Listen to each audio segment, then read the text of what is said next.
Students, in chapter 6 we have already started, where we have already done 3 of the demo practical class. The chapter name is Formatting in MS PowerPoint 2007.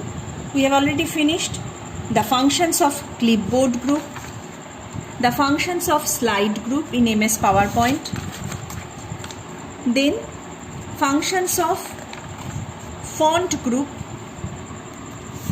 The fourth one is going to be the function of paragraph group.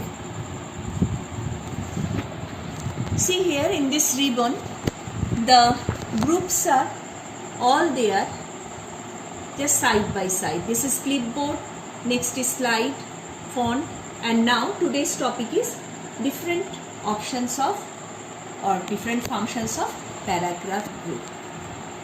All these you are already familiar when we have done MS Word application. The same functions of these options are as same as in PowerPoint also.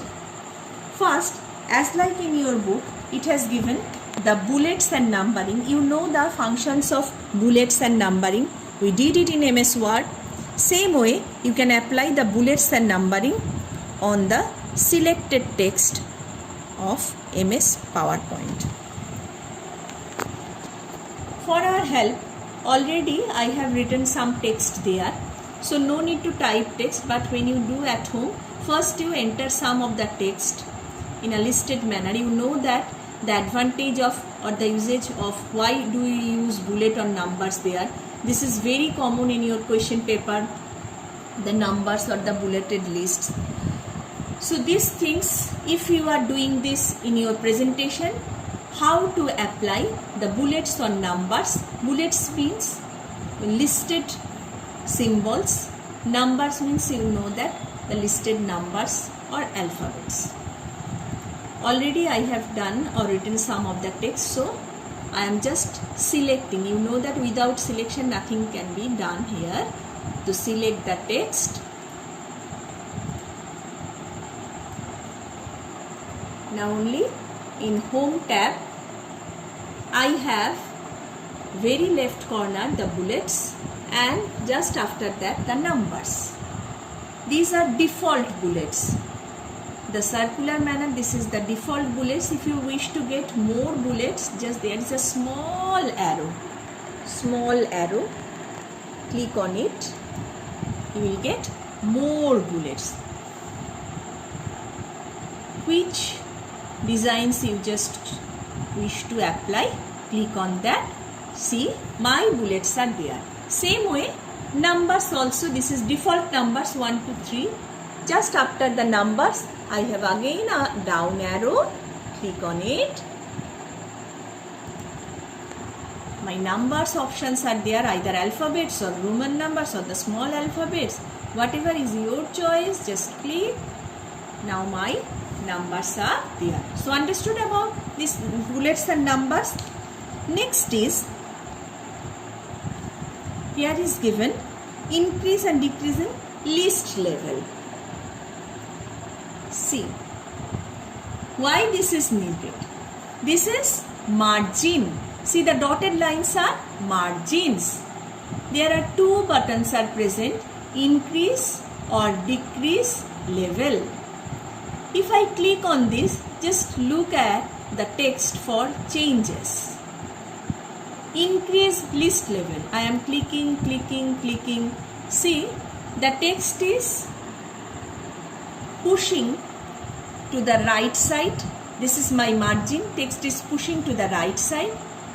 If I click on decrease list level, this one, see, the text is pushing to this left margin.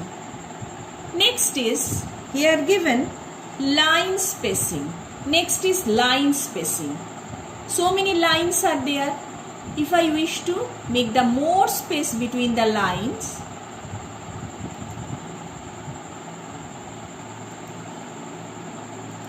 I will just click on the options. The line spacing will be increase or decrease. will be more or less. Next options are alignment. You know that alignments are of 4 types. Left, so I am not going to that part because already I have discussed in my previous classes what is alignment called. These are 4 alignments I have: left, center, right and justified. According to the same way as you have applied in MS Word, select the text and set your alignment. The alignment will be applied according to that way you are clicking on that. Next is, here has given that convert smart art. Smart art, also you know what is smart art. Just click on this smart art option, choose that one. Smart art option will be applied on your text. Smart art also we have learned in the previous chapter. Now this is text direction. Text direction, that means rotate the text or change the angle of the text. So see the changes. If I click this text direction, just the first option, see the change. Rotate all text to 90 degrees. See, 270 degree horizontal. So by default it comes in a horizontal manner. So today we have discussed about the different options present in paragraph group. One thing only left there from this chapter, that is drawing group. I hope the chapters in that manner I have divided and discussed to you. It is easy to understand to you now. What is are there in the drawing group? This will be the last video session of this chapter. Whatever we have learned, you just keep practicing that thing. So for today only, bye bye.